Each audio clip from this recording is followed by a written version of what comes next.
It's 5 days to the National Convention of the Governing All Progressives Congress and scheduled to hold in Abuja on Saturday, 26th of March.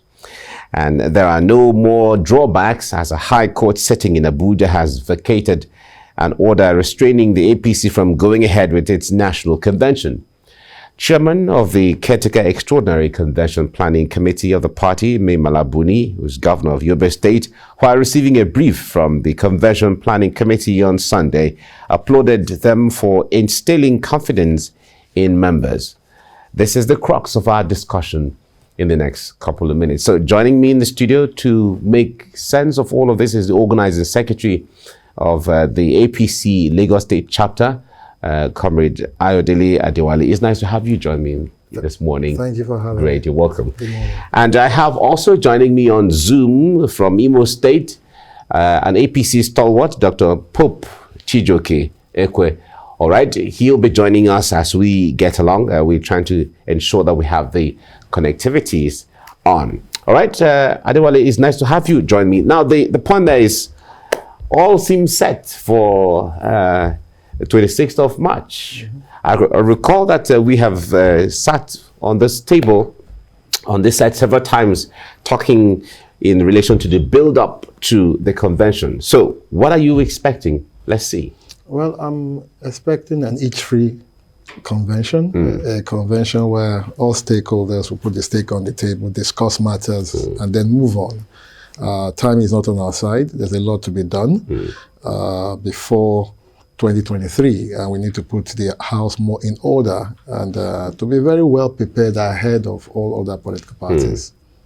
Now, the point is, we still, from the reports we're hearing, we still have some little issues from within state chapters of the APC.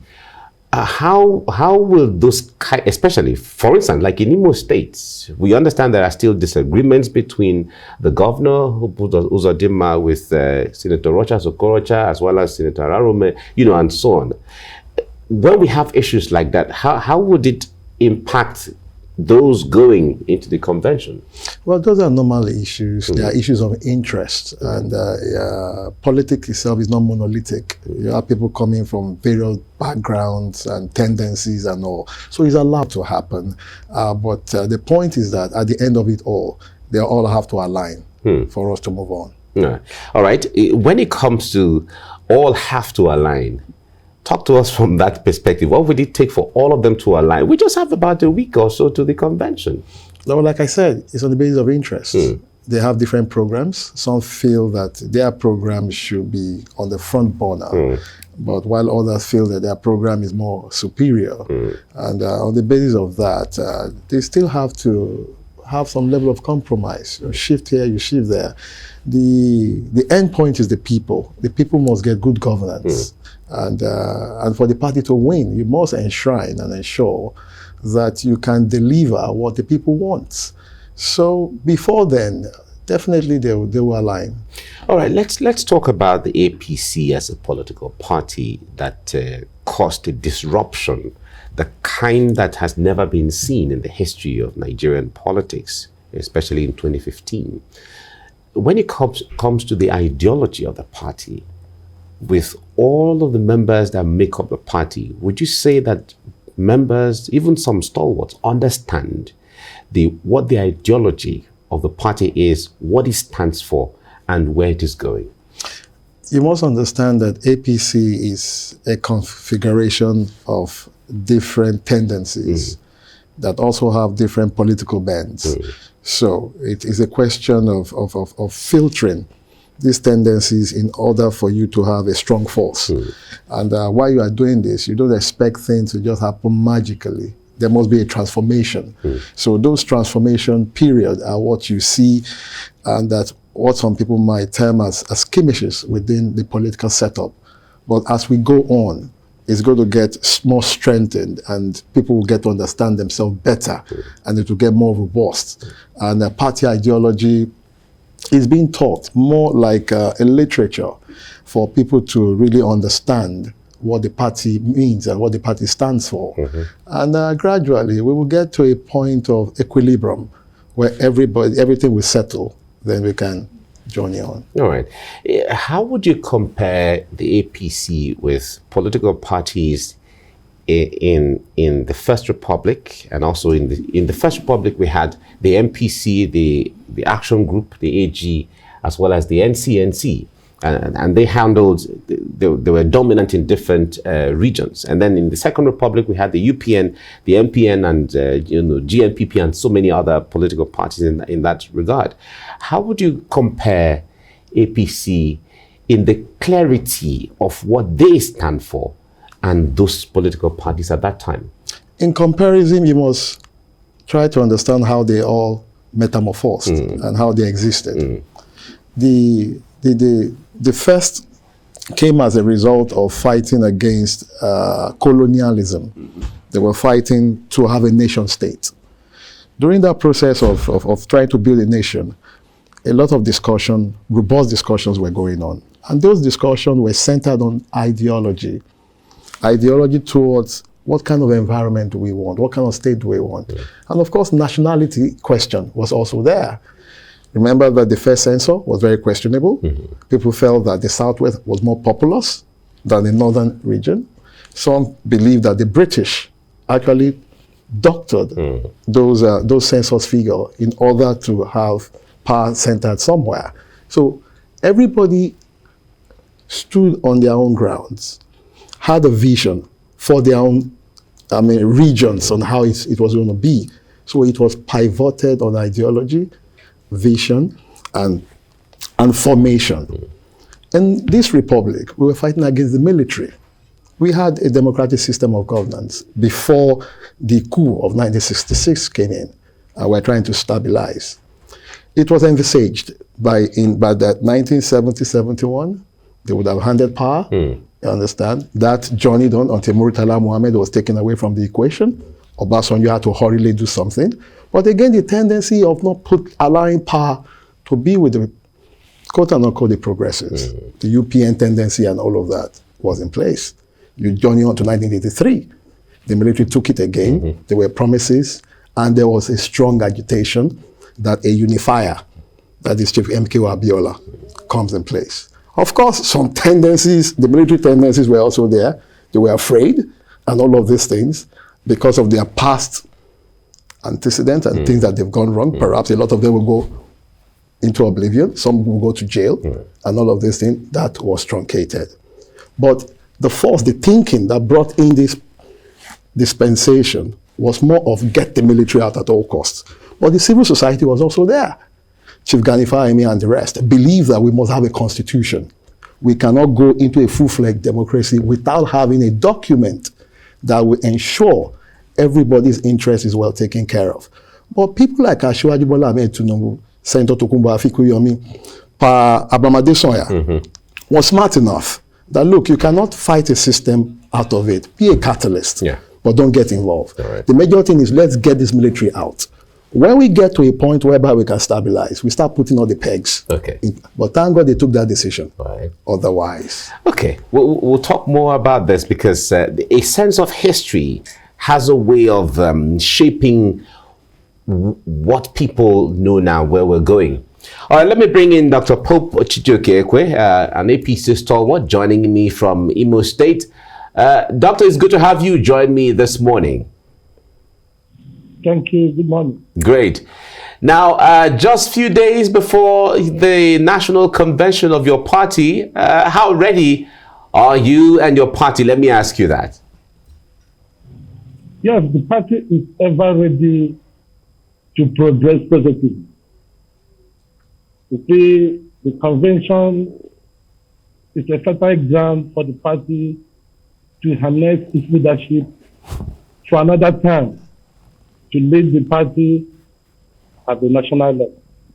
It has been a process that has been there, that has started from the ward level to local government, to the state. And now we are heading for national conference. Every progressive APC member has been clamoring for this, and we are ever ready for the convention. Thank you. All right. I was asking earlier in the studio, but let me ask you this. In Imo State, there seem to be some level of disagreements as to how things should go in the party between the governor on one hand, Senator Rochas Okorocha on the other hand, Senator Ararume on the other hand, and all of that. How is that, going into the convention, how is that impacting what the front of the party from Imo State, for instance? Well, the party does not operate on emotion. The party operates on institutional basis. The party did the revalidation and registration of members, new members and registration of old members. And if you foreclose yourself from registering yourself from that opportunity that was availed by the party, it means that you're not a member of the party. There is no disagreement between Hope Uzodinma, who is the leader of the party, and the governor of the state, with Senator Richard Sekuracha or Ararume. The issue there is that you must get yourself within the confines of the constitution of the party, and you must play by the rules as stipulated by the party. Senator Ararume did not go for the revalidation. I stand to be corrected. Senator Richard Sekuracha did not go for the revalidation. I stand to be corrected. And based on that, in parentheses, it seems to me they are not members of APC for now, until they get a waiver. So the leadership of the party in the state is still within the powers of the governor and the elected officers of the party at the state level. So all they needed to do is to get themselves involved in the party mechanism by doing the needful as stipulated by the Constitution. And I repeat, the party does not work on it. They work on it. Thank you. Okay. All right. Let me come to the studio, Ayodele. The point there is there are about 6 chairmanship candidates who have, or aspirant, let me put it that way, who have gone to pick their forms for the national chairmanship. We've been aware that the president had been disposed to the issue of consensus. Let's have a consensus and then ensure that we're going into the convention with one candidate. If we have about 6 picking forms, what does that portend? What are you seeing? It's good. It is interesting. I mean, like I said, everybody must not just go on a line. You understand? Allow them come out. When they come out, they will discuss among themselves. They will shift grounds. Alimadu Sheriff recently stepped down. Mm-hmm. Apparently, he stepped down for someone that he believed that would accommodate his interest and all of that. So, politics about interest. I can assure you, before Friday, you will have more people stepping down. Perhaps to get to 2. And when it gets to 2, they try to talk things out. And if there is a deadlock, the 2 go for the contest. It is allowed in politics, but allow them to exhaust all their energies, exhaust all their ideologies, and extend their reaches and bounds. All right. Well, Alimadu Sheriff, one of his reasons he gave was that, since the party has zoned the national chairmanship to North Central and he is from the Northeast, he, for now, has decided to step down until the party decides otherwise. It sounds interesting when it is put that way. Well, I'll take you to the SDP convention in Jos then. You had almost similar thing, but there was an icebreaker that also saw the future, which was as well that, look, if I continue to push on, definitely the Southwest will not get the presidency. So why don't I sacrifice my political interest, sacrifice my future in the Senate, and allow the Southwest to get the big medallion, which again is the presidency, which of course will put us in a very good pedestal in history. And he did. He never foresaw the future that was going to run. He just felt that let him do what is right, and he did it. But today is counting for him. So also some of them will have to look at the future and see what the future holds for their people and the party. All right. Now, Pope, let me come to you on this. Now, we know the position of the president in the party hierarchy. He is like the leader of the political party, and it is assumed that when the president comes up with, I won't call it an instruction, but if he comes up with an idea of, say, let us do it this way, party members are supposed to align. Of course, Ayodele in the studio is saying that he's seeing the possibility of more chairmanship candidates, stepping down or withdrawing for the others. What do you see going forward as we build up to the convention? Yes, you see, the quest for leadership is sacrosanct, natural, is contestable, and the position of the president is natural. He is the leader of the party, and he has given his own opinion as the president, based on his own understanding and based on experiences he has gained all these years, both in party and in governance and in other establishments. He understands that it is better we go into this contest with few rancor, with few people. If we can come up with a consensus candidate, that's the best. But you see, human beings are reactionary. Reactionary in the sense that some are to give and some are to take. It's like a chemical reaction where an element one must lose and one must bear. So the president, in his own wisdom, has said that it is better we go like a family with understanding that we go to this contest with true heart saying we go this direction. And I believe that there's wisdom in what he's saying. You see, and he cannot just come up and say people should step down. People start stepping down when they see that there are things going on. Like you rightly said, I know the sheriff has to step down because it has been zoomed out of his zone. And that is statesmanship. And if you see that this contest you are not doing it for the interest of the party, you are doing it for your self-centered interest, you better step down.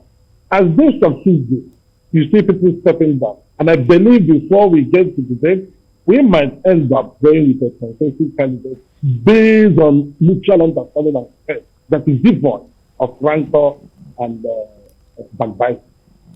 All right, let me stay with you. Are you foreseeing any surprises at the convention? Surprise is sacrosanct. You see, change is one thing that is permanent. That position can change anytime. And that is surprise. So surprise is constant. Surprise can happen anytime, anything. I don't foreclose any action that goes with surprise because I've been a victim of surprise. All right. Ayodele, what kind of a chairman is the APC looking out to having from that convention? One would be a very detribalized person. You know, Nigeria is a confederation that is built up with ethnic nationalities, and each nationality, of course, has some germane things that borders them. So you must have a unifier. The chairman must be a bridge builder, must have built bridges all across that people can trust. That look, my interest, no matter how minute it might be, I can entrust that you make sure that things happen to my people the way it should, and we see ourselves as statesmen and brothers and sisters within this nation called Nigeria. The third is, it must be someone that can build the party. As you know, the party is relatively new. You might say, yeah, it's relatively new. It's not more than about 8 years or thereabout. So it must be someone that can enshrine the principles, the ideology of the party, drive it down to the minute number or corner of membership in the country. Third is somebody that has a great vision, can see very far where Nigeria is going to be among big nations of this world. Because whatever the executive or the parliament want to implement, it's a program of the party. It's not their program. So he must be able to link the party and the executive and parliament together to form a nexus so that they don't come into office, just like the PDP did once a time, and try to impeach the president or throwing banters there and there and throw caution to the wind. So he must be a very strong, idealistic personality and someone that also have a foreign reach, because we can't do everything ourselves as it is. So he must be able to pull string across the world for the benefit of the party. All right. Now, Hope, as of now, after about 7 to 8 years, a lot of people assume that the party, the APC, has melted together enough, considering all of the different sections that came together to form the APC, the ACN, the CPC, a section of ABGA, a section of New PDP at that time, and also, other sections. But however, when some squabbles come on, we see, the hand of those elements within the party.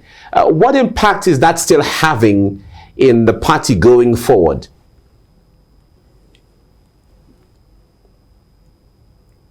What we are doing is politics, and the word poli means everything. And those reactionary effects is an extract of everything. But you can see the party is more formidable now, because it's a conglomeration of people that have a positive ideology to bring about the leadership in the society. And whenever people are coming up with thoughts, in everything you must have minority voice, you must have dissidents.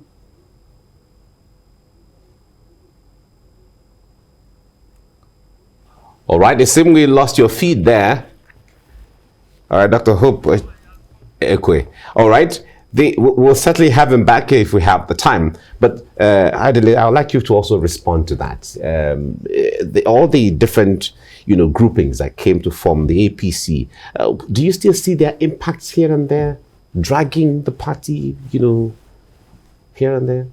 Well, their impact is just to cement, Okay. to cement the party and make it a very strong structure.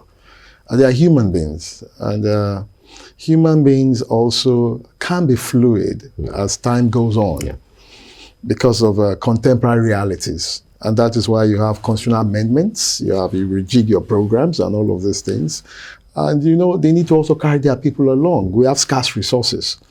Within the context of the scarce resource, how do we push our interest? Because we still believe that the best way to push your interest is when you are driving the vehicle. And that means when you are the leader of whatever platform that the party provides. Forgetting that every part or every component of the car, it makes it move. So I might not interested. Complement each other. So I might not be interested in driving the vehicle, but I want to be the organizer to make sure that the tires are in a functional state. So we must continue to understand that driving the vehicle, particularly, might not be where you should be at this point, but you can't get there. But be component movers. Okay. So that is what we are trying to build. Until you become the driver, if you want to be, eventually. All right, now, I hope you were making a point before the lines went off on the question around how various components that came to make up the APC are shaping what is going on and all the various interests in the party.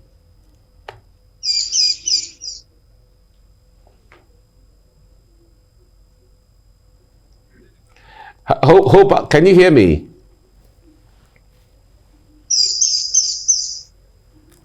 Hello, Hope, are you there? Hello? Aha. Yes, I'm here. Yes, you were making a point earlier when I asked you about the various components that made up the APC or make up the APC, how their actions are shaping the interest within the party. Yes. I was saying that it is a natural thing that where 2, 3, 4 persons are gathered based on individual differences, they always come up with their own individual understanding. This individual understanding is defined in parentheses the way it suits them. But it's not the way it suits them that matters. What matters is the collective reasoning and the collective reasoning. Now, the APC is formed by persons who believe that we have come to a stage, let us come together and bring about the leadership.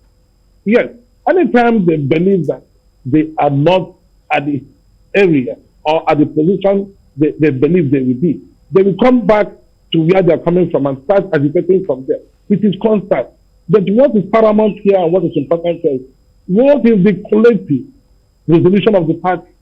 Where is the party heading? Is the party progressing? Are they delivering what the manifesto has? Have they given the people the democratic dividends? In all this, the answer is well known. The answer is yes. People can now go back. Like it happened that people that came from the new PDP, when they believe that they're supposed to hypnotize everybody in the party, and it didn't happen, some of them had to go out. It doesn't stop the party from moving. So these are the things that we understand that happen flashbacks in every society, in every organization, like the party. So it doesn't deter the party, it doesn't change the party. What it does is it creates room for people to come up with standards to make sure such the occurring basement of not disintegrate the party. I think the APC has fought well so far. All right. Ayodele, let me ask you this before we go. The Electoral Act, Section 84(12), that has thrown up some level of controversy. The court has come out clearly to say that the Attorney General should strike out that part of it. The National Assembly still tends to maintain that the court might be going beyond their boundary when it comes to the issues of separation of powers and all of that. How would this impact the party going forward? Well, it is an academic session. Okay. The National Assembly had to make laws. The court is to interpret the law and make sure that those laws are substantive and take sway. If the court has said that, then perhaps in that law, there is a loophole that gives the court the right to preside or to make judgment on that basis. So what I would advise the National Assembly to do is study that judgment from the court and try to see the loophole in which the court has opined on. And if that gap does not is not incoherent with what the National Assembly is thinking about, then the National Assembly can now readjust that loophole to reflect what they want to be. Okay. All right, we have to leave it here now. Ayodele Adewale, Organizing Secretary, APC Lagos Chapter. Thank you so much for coming. Thank you for having me. Thank you. And Dr. Pope Chigioke, Ekwegh, thank you so much for talking to us on TVC Breakfast this morning. Thank you. Great.